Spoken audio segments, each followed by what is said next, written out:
Good evening, students. Good evening, learners. Last classes we discussed about the Keynesian model system and classical model economy system. Then we come to the next unit, that is money, functions of money. What is money? Ordinarily, money means income or wealth. But in economically, money is the stock of assets which is used to pay for things or for transaction purposes. It is a medium of exchange.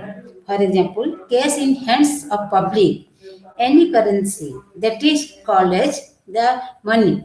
Money is the stock of assets, not wealth. Then, before that, money before invention of money or currency, then we go. There is barter system.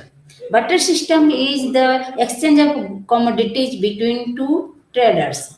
In this system, there is it is double coincidence of wants, which is not possible always.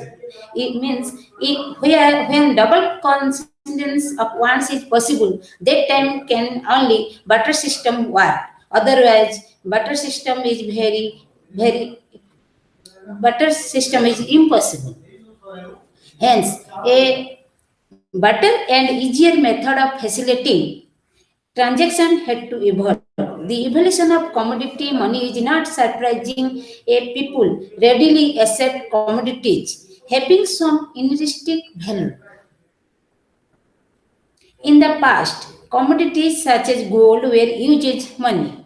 Such type of money having an intrinsic value is called commodity money.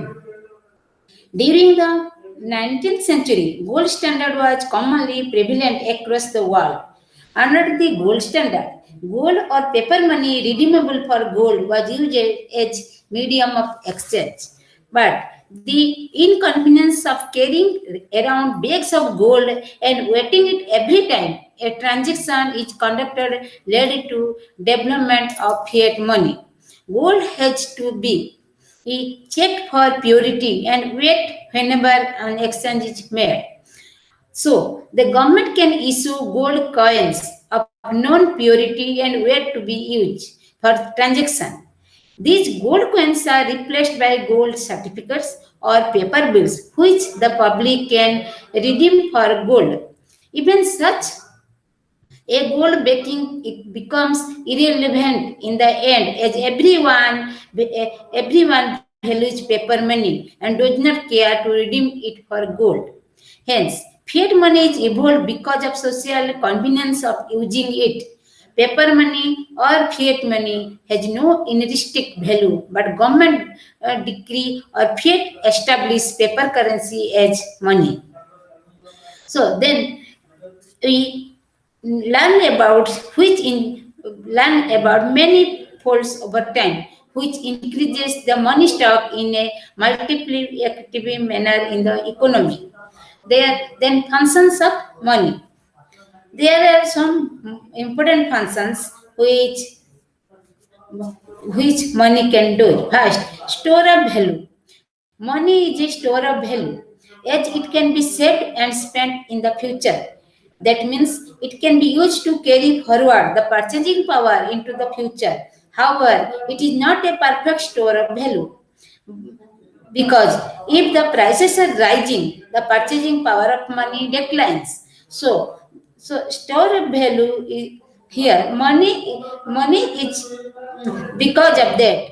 Prices are not rising a short period. It is rising over a long period. So for that, money is store of value for future. Unit of account. Money is similar to a yardstick or measuring rod. Prices of all commodities are quoted in monetary terms. Even though resource allocation is based on relative prices, that is, price of one commodity versus another, prices are not quoted in relative terms. So, prices money is the measuring of all commodities. Hence, money plays a very important role of measuring economic transaction. Then medium of exchange. Medium, it all each and every money has a main function, that is medium of exchange. Money is the medium which facilitates exchange of goods and services in an economy. It is the economy's most liquid asset. It can be easily used for buying goods and services. An asset is said to be liquid if it can be used immediately, inconveniently, and cheaply for making payments. If it cannot be easily immediately be liquid, then that is not money. So money has important function, that is medium of exchange. The standard of deferred payments. Money is also a standard of deferred payments, at the amount to be repaid in the case of loans are specified in monetary terms. But due to erosion in the purchasing power of money or decrease in the purchasing power of money due to increasing price level, sometimes the loan is indexed such that the amount to be repaid is related to the expected price level or the rate of inflation. So, but besides these problems, the nowadays also we take money, or we take the paper currency as the most important of money, because it can serve all, it can have all qualities of money. Then measures of money supply. How we measure money supply? In the definition of money, the quantity of money is the stock of assets used for transaction in the economy. Such a stock can be measured easily in simple economies with commodity money. In this case, the quantity of money is the number of units of the commodity used as money. In complex economies, various assets such as cash, checking account deposits, extra are used for transaction. Therefore, various assets can be included in money supply. Currency is included, and so are demand deposits are the money supply. Checks or debit cards against current account or saving account can be used as conventional money. Since many assets qualify for inclusion in the money stock, there are various measures of money supply depending on which assets are included. There are four measures of money supply in India: M1, M2, M3, and M4. The most liquid measure of money supply is M1. It includes the liquid claims which can be used directly and easily without restriction to make payments. So it is closer to the definition of money as a means of payment. The liquidity decreases as you move to other monetary aggregates. For example, M2, M3, and M4. In M4 is the least liquid measure of money, and M1 is current currency held by the public. DD is demand draft. OD is other deposits in RBI. M1 includes these three money: current currency held by the public, then demand deposits in banks and other deposits in RBI. These monies are M1.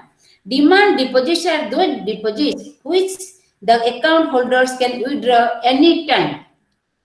Saving deposits are not included in the demand deposits because they are subject to withdrawal some restriction. There is some restriction to withdraw it. Other deposits with RBI include demand deposits of public financial institutions, demand deposits of foreign central banks, and financial institutions like IMF, World Bank, etc.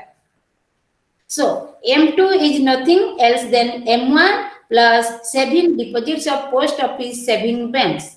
Then M3. M3 is M1 plus net time deposits of bank. M1 means CUDDOD. currency held by the public, demand draft, and other deposits of RBI plus net time deposits of bank. Then M4. M4 is M3 plus total deposits of post office savings, excluding national savings certificates. Here, M1 is known as the narrow money. Saving deposits of post office do not serve the medium of exchange function of money as they do not have check facility. They are not included in M1. Similarly, fixed deposits are not included in M1. You should know that M3 is known as broad money. Since time deposits as well. For macroeconomics policy formulation, the RBI takes into account M3 measures of money supply, interest bearing bank account deposits which cannot be withdrawn prior to the maturity date are known as time deposits. Bank receives more money as time deposits compared to demand deposits. In addition to the above, there is another measure of money supply that is M0. The M0 is also known by several other names such as monetary base, central bank money, high powered money, and reserve money. Then reserve money or M0 equal to currency in circulation plus bankers deposit with RBI plus other deposits with RBI or net RBI credit to the government plus RBI credit to the commercial sector plus RBI's claims on banks plus RBI's net foreign assets plus government's currency facility to the RBI minus RBI's net non-monetary liabilities. We should note that M0 includes all currency in circulation, whether by the public or by the banking system. So, M1 includes currency held by the public. The amount of money held by the banking system is much larger than the money held by the public. Thus, M0 is considerably larger than M1. Compared to this supply of money, the M1, M2, M3, M4 or M0, the most larger more than any other supplies of money, M0 is the larger supply as money. Then hot money. Hot money is to describe money which quickly moves from one currency to another in search of speculative gains. There is inflow of funds or hot money in an economy. If the interest rates in the economy are higher than the rest of the world, but such movements of funds are very volatile and they quickly leave the economy if better returns are discovered in other countries. So it is that in case of the hot money, if the hot money found better condition, better returns in other countries, it can be moved from or leave to that particular place or particular market. That foreign direct investment is not hot money as it is made for long term investment.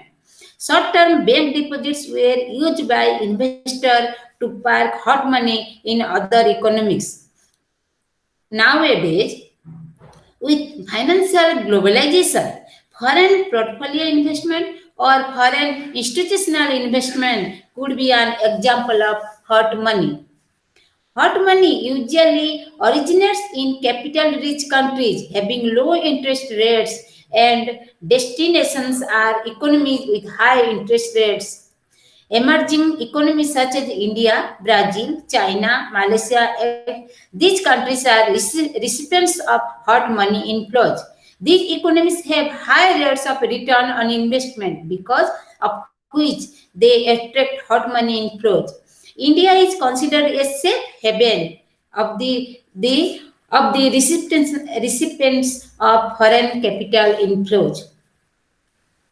Although hot money positively affects consumption in the recipient country, inflow of hot money has some negative effect. Since these are basically short-term sudden inflows of capital, it may create inflationary pressures in these economies. Hot money affects the exchange rate of the economy.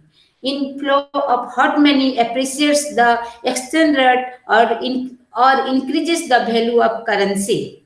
Other hand, outflow of funds depreciate the exchange rate. Hot money flows are very volatile, a volatile subjecting the recipient countries to instability. These flows lead to volatile stock markets and large fluctuation in the exchange rate. Quick withdrawal of hot money from banks may also trigger a banking crisis. So, in the case of the hot money, the effect of the hot having accumulation large amount of short-term foreign debt, which is a type of hot money, the exchange rate and asset prices in these economies collapse when capital started flowing out due to various factors. Then, credit creation by banking system. It is a very important function of banking system. The creation of the banking system, we can see a table where we find there is two sides, assets and liabilities. Assets of the bank are reserves and loans, and liabilities checkable deposits. People deposit funds in checking accounts with banks. Such funds can be withdrawn anytime with the help of checks. So, the value of checkable deposits is written on the liability side of the bank's balance sheet. On the asset side, we have loans and reserves. Some funds are held by banks as reserves, partially as cash, and partially with the central bank. These reserves are held for several reasons. Some people may deposit cash in their accounts, whereas others may withdraw cash. The outflow and inflow may not be equal, making it important for banks to keep some cash on hand. Reserves are also held for interbank clearing purposes. In addition, banks are required to hold a certain fraction of their demand and time liabilities in the form of cash balances with the central bank. Such a system is known as the fractional reserve banking system. Only a fraction of the bank deposits are backed by actual cash on hand and are available for withdrawal. The fractional reserve banking system is the underlying basis for creation of credit or expansion of money supply in the economy. Since all depositors do not rush to withdraw their money at once, and outflow of funds is supported or filled by inflow of funds. Banks needs to keep only a fraction of deposits as cash and they can loan out the rest. It makes credit expansion possible. The overall money supply in the economy is the outcome of the behavior of the banks, public and the central bank. In the preceding section, we know that the overall money supply M in the economy is the sum of currency plus demand deposits. That means M equal to CU plus DD. Then let us assume that the currency deposit ratio is small c. Then C equal to CU by DD, or we know that CU equal to CDD, or M equal to CDD, currency ratio deposit into demand draft plus demand draft, or 1 plus C into demand draft. The central bank controls the overall money supply by controlling the monetary base or high powered money H. The high powered money consists of currency plus reserves R. Then H equal to Cu plus R. And reserve deposit ratio is R, small r, equal to R by DD. Hence, high powered money is money equal to H equal to C plus R into DD. C the C is the currency deposit ratio, R is the reserve deposit ratio into demand draft. The high powered money and the overall money supply are linked by the money multiplier. The money multiplier is the ratio of the stock of money to the stock of high powered money. So, high powered money is equal with the C plus R into DD. That is M equal to 1 plus C by C plus R into H equal to identical to into H. Is the money multiplier which is 1 plus C by C plus R. The money multiplier is determine the behavior of the public and the banks. There are two behavioral ratios which determine the money multiplier C and R. Smaller the R, the larger the money multiplier. Smaller the C, larger the money multiplier. This implies that if less money is held as currency or as reserves, more is available with banks for expanding credit. The money multiplier is larger than 1. Both C and R lie between 0 and 1. If C equal to 0, that means people hold no currency. If C equal to 1, people hold only currency and banks have no roles to play. The currency deposit ratio depends on the cost of holding cash. If cash is easily available through ATM, less currency is held by public on average. The reserve deposit ratio includes both the required reserves and excess reserves. Required reserves are those which banks are required to hold statutorily with the central bank. Reserves in excess of required reserves are known as excess reserves, which banks can hold as cash on hand with themselves or as balance with the central bank. These excess reserves are used to meet currency and clearing drains as already discussed. An increase in H leads to a more than proportionate increase in overall money supply. A given increase in H results in multiple expansion of credit, deposits, and money. For this reason, H is called high powered money or monetary base. It is through the operation of the money multiplier effect that banks create credit in the economy. For example, suppose that the public comes to a process possesses delta H equal to 60 millions.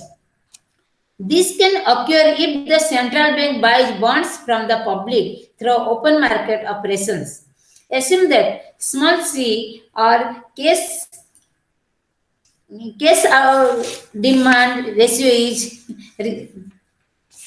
equal to cash currency deposit ratio equal to 0.5 and reserve reserve deposit ratio is R 0.1.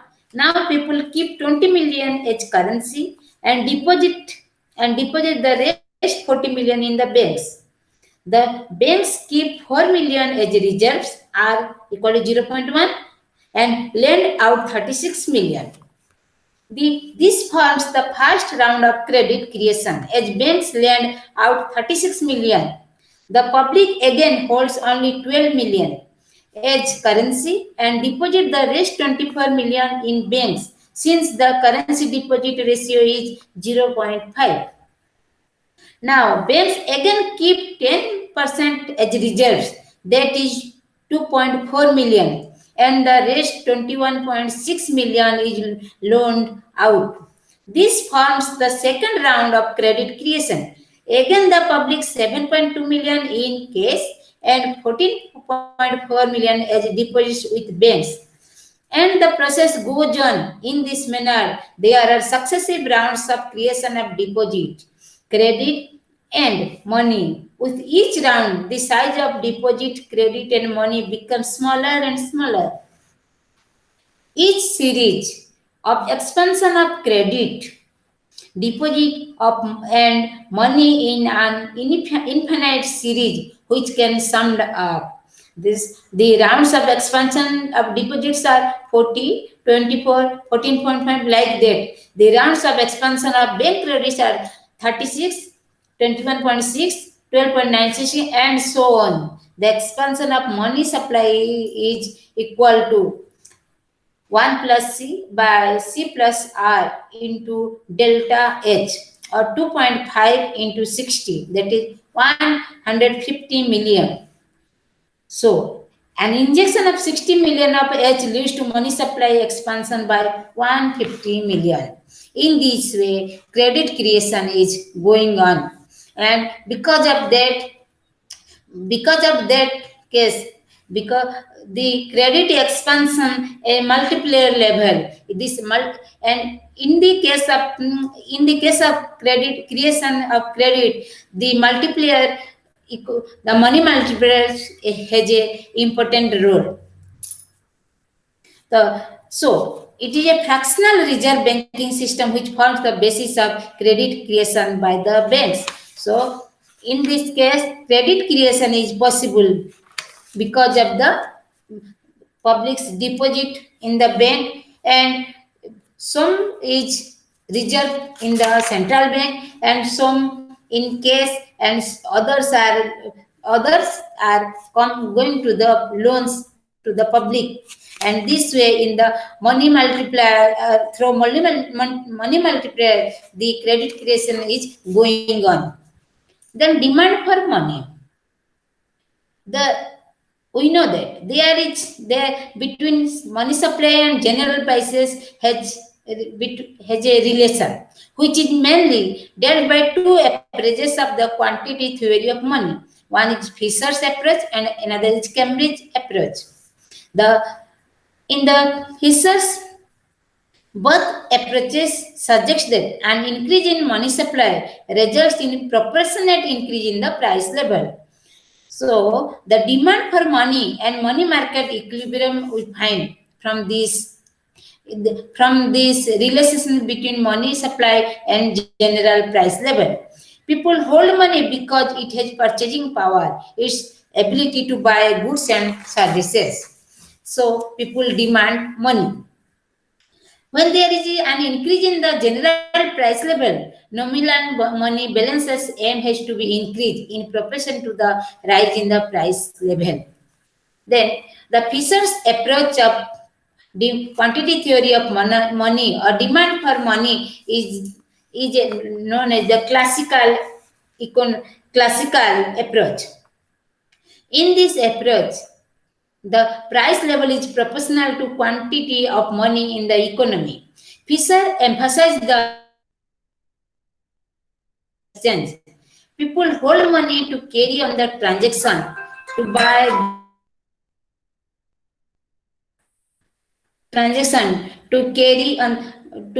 goods and services. The value of such transaction is equal to PT, where P is the price of typical transaction and T is the value of transaction of goods and services. The value of PT must be identical to the value of money flow used to buy goods and services. The value of money flow is equal to the nominal quantity of money supply M multiplied by V, where V is the transaction velocity of money or the number of times the money stock turns over per year in order to finance the flow of transaction.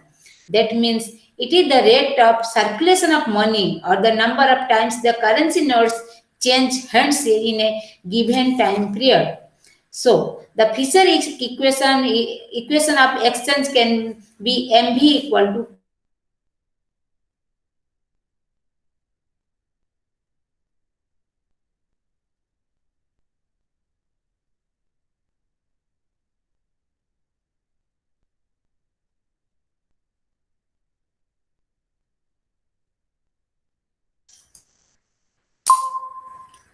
per unit in a given year. Then the value of transaction PT is equal to 300 rupees per year.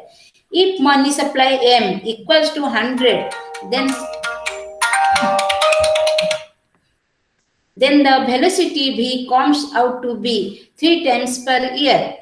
That is, in order of 300 rupees for transaction to take place per year with 100 rupees of money, each rupee must change hands thrice a year.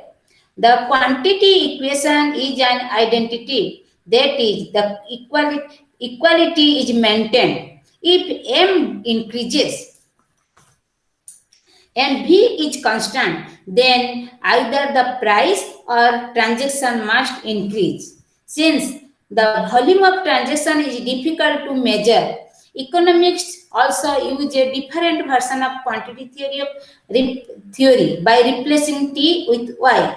The real total output or income in this format, the quantity equation equal to MV equal to PY. The income velocity of income is the number of times the money stock turns over per year in order to finance the annual income flow. Fisher argued that V depends on the payment technology and the payment habits of people in the society. According to Fisher and other quantity theorists, the equilibrium level of velocity was determined by such institutional factors and could be regarded as fixed in short term. The classical economists also assume that y is fixed. If v and y are assumed to be constant, then the equation of quantity theory of money equal to mv equal to py. There, there exists a proportional relationship between exogenous money supply and price level. The quantity theory of money suggests that change in money supply causes a proportional change in the price level. This is the basic result of the quantity theory of money. So, this is this is present expressed with the percentage terms. Percentage change in M plus percentage change in V equal to percentage change in P plus percentage change in Y. Here, the central bank controls the percentage change in money supply. Percentage change in velocity is zero, as velocity is assumed to be constant. Percentage change in price level is the inflation rate.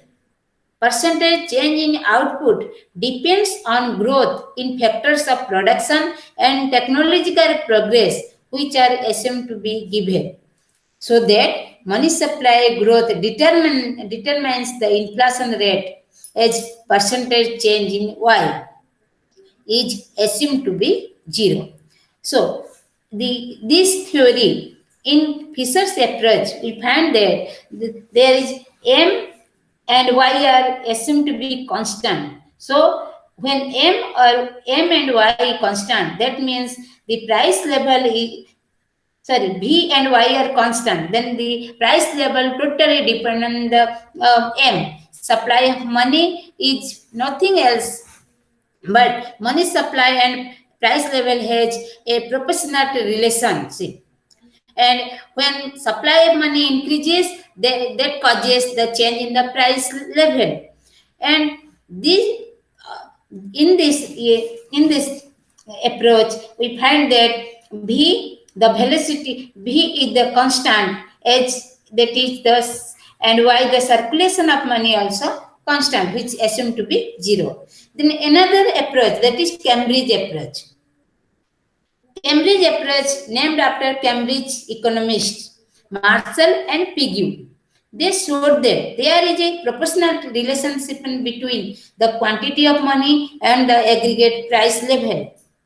Marshall focused was on the optimal amount of money that an individual holds.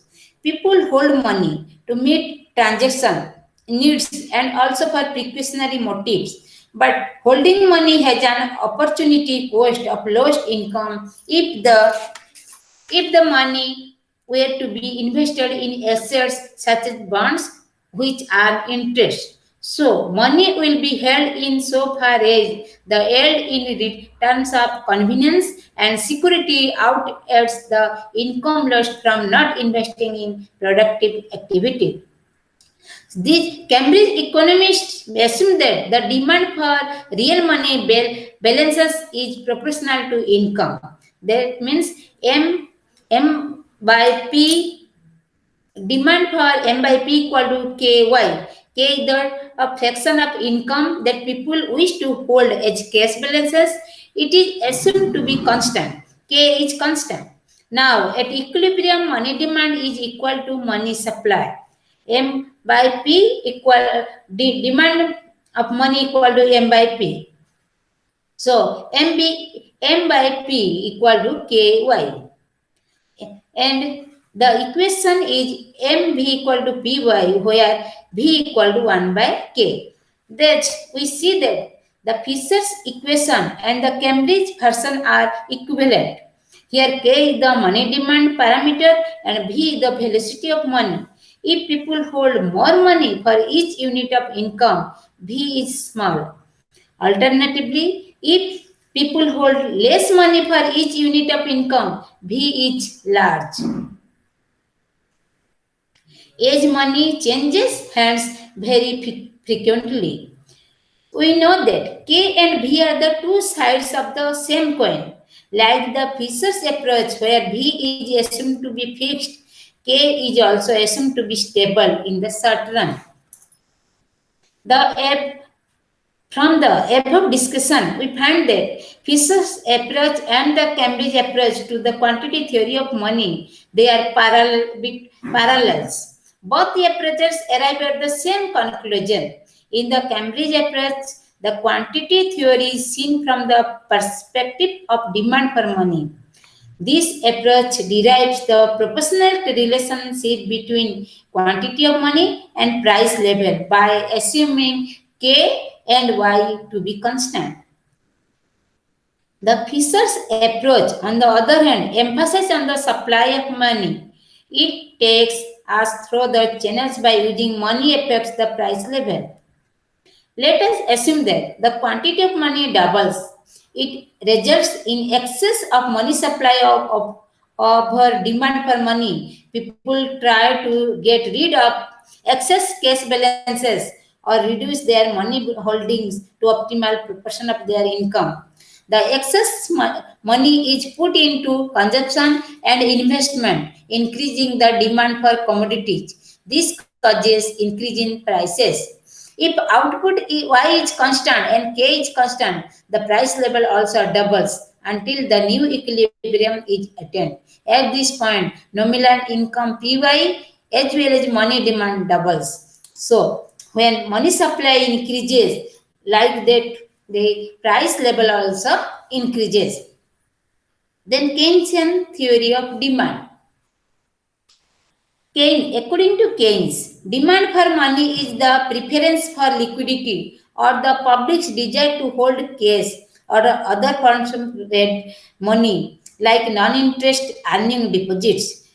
Depending on his liquidity preference, an individual decides how much money his resources or income should be held in the form of liquid money and how much money in the form of other assets. But what drives liquidity preference in any individual given that bonds or assets yield returns, whereas liquid money does not? According to Keynes, there are three reasons which create demand for money, or that they are transaction demand for money, equational demand for money, and speculative demand for money. Transaction demand. that an individual receives money at the same instant he needs to make a payment. Usually, one receives money at the end of the month, but the expenses his money is scattered over the month. Lack of such coordinations between receipts and expenditure gives rise to the transaction demand for money.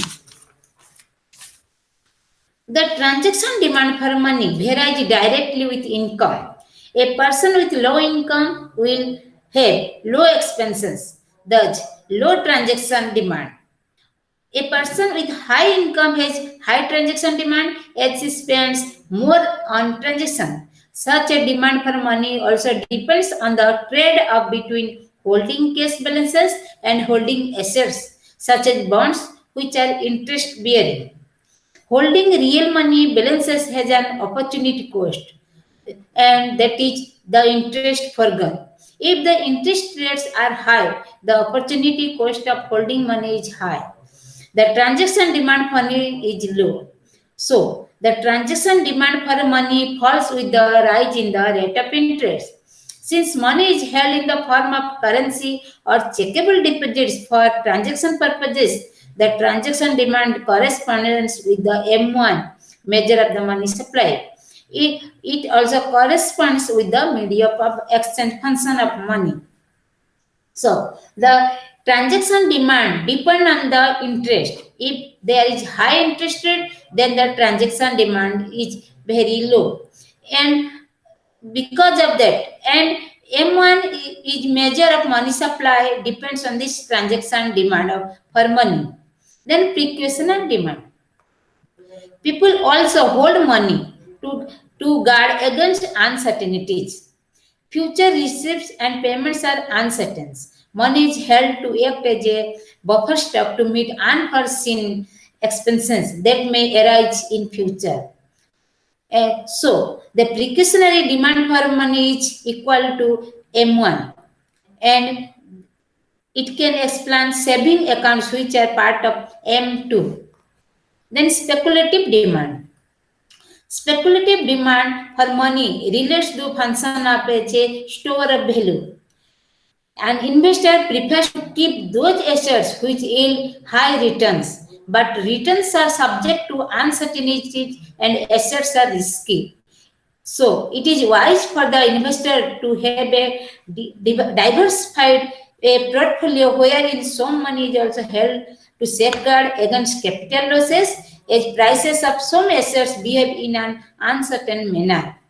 Every money is not a completely risk-free or safe asset. The real value of money depends on the inflation rate, which is uncertain. But the values of equities are more uncertain than the inflation rates, which explains why money is a relatively safer asset. Essentially, it is the risk-averse behavior of the individual which generates speculative demand for money. Higher the riskiness of the returns on the other assets, higher is the speculative demand for money. And higher the unexpected return on other assets, lower is the speculative demand for money. In it is the current or time deposits and saving deposits are also important. Investors prefer time and saving deposits as they have higher returns. These are part of M2 and M3 money supply. Hence, the speculative demand for money corresponds with M2 and M3 measure of money supply. Speculative demand for money is inversely related with the current rate of interest. If the current rate of interest is low, the speculative demand for money is high, as the opportunity cost of holding money is low. In this, in this diagram, we saw the speculative demand for money. The speculative demand for money is a declining function of the interest rate. The liquidity preference curve LP curve is up downward sloping, imply that demand for liquidity or speculative demand for money is low at high rate of interest. However, if the rate of interest is very low or double dash, people are willing to hold whatever amount of money is supplied to them. Such a region is called the liquidity trap region, which can be shown as the E double dash LP in the figure. The LP curve is perfectly elastic at R double dash, indicating absolute liquidity preference. In the liquidity trap region, monetary policy is completely ineffective as any increase in money supply results in no change in interest rates or investment. So, in case of the Keynesian theory, there are three sectors to demand for money: transaction, speculation, and speculative. Which and transaction demand is based in the M1 supply of money. Precautionary demand is M2, and speculative demand is M2 M3 measure of money supply. Then determination of equilibrium interest rate. Demand for money comes from transaction, precautionary, and speculative motives. The total demand for money in the sum of money demand arising from all three motives. The transaction and precautionary demand for money depends on the income level, not on the interest rate, whereas the speculative demand for money depends on the interest rate. So, money demand is an increasing function of income, but decreasing function of interest rate due to the speculative nature of demand. Let demand for money be denoted by MD, income by Y, and rate of interest R. Now, the money demand function is equal to LYR. MD curve is drawn for a given level of nominal income. It depicts the trade-off between the demand for money and the rate of interest. The money supply MS is determined by the central bank. At equilibrium money supply is equal to the money demand. So MS equal to MD. The money supply equilibrium is at the point where money demand and money supply equal. The demand for money is negatively sloped and the supply of money is fixed by the central bank. At R, demand for money is equal to the supply of money. At this interest rate, given a level of nominal income, people are willing to hold an amount of money equal to the existing money supply. At interest rates below R, the demand for money exceeds the supply of money. The interest rate has to rise so that demand for money decreases in order to equate money supply. The rise in the rate of interest leads to increase in the demand for bonds and decrease in the money demand. At interest rates above R, the money supply exceeds the demand for money. Thus, interest rate has to decline so that demand for money increases and equilibrium between demand for and supply money is achieved. Any divergence from R tends to autocorrect itself through the mechanism of money supply and money demand. So money market equilibrium is called as when money supply and money demand are equal. How changes in nominal income or money supply affect the money market equilibrium? For a given interest rate R1, increase in nominal income shifts the money demand curve to the right, which is MD2. This means that at R1 interest rate with the new demand curve MD2, there is excess demand for money. This leads to increase in the interest rate R2, establish a new equilibrium at given money supply. That means when money supply is constant and any shift in money, any rise in income, the money demand curve, then what happen? There is increase in the interest rate and the new equilibrium established, which is more than the initial equilibrium. The changes in monetary policy of an economy affect money supply. With given money demand, an increase in money supply shifts the money supply curve to right from MS1 to MS2 as presented on in the diagram. At the initial interest rate R1, with the new money supply MS2, there is excess supply of money. This led to fall in the interest rate to attain the new equilibrium at R3, where MS2 and MD intersect each other. And the new equilibrium position is arrived. So, if there is any changes in money supply or money demand can arise a new equilibrium position. Either in case of the money supply, if there is increase in the money demand, then what happen? Interest rate is also increased. If there is decrease in the money demand, then and money supply is constant. That time interest rate is decrease and money supply is constant and equilibrium point also decline. In case of this shift in the money supply, also change the equilibrium position and also the rate of interest. Yes. So that both the approaches, Fisher's approach and Cambridge approach, give you the money supply and there is a relationship between money supply and price level.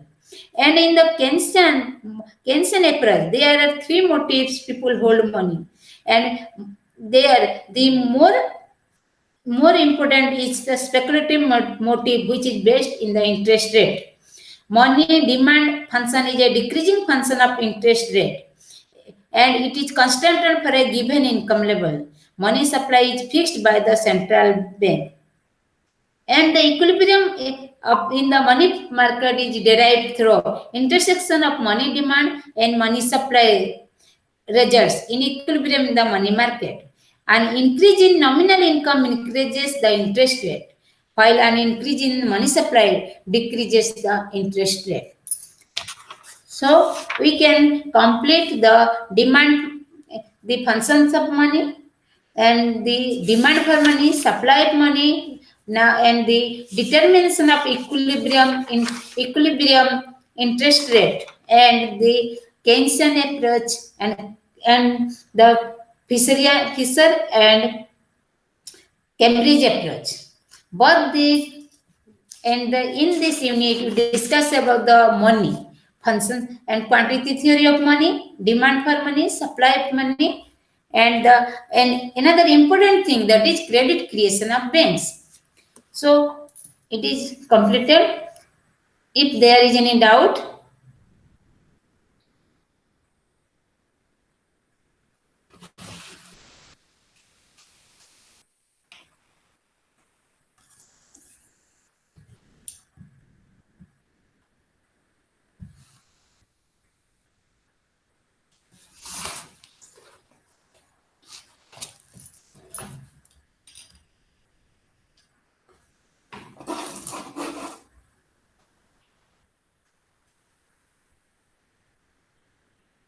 Okay, then bye.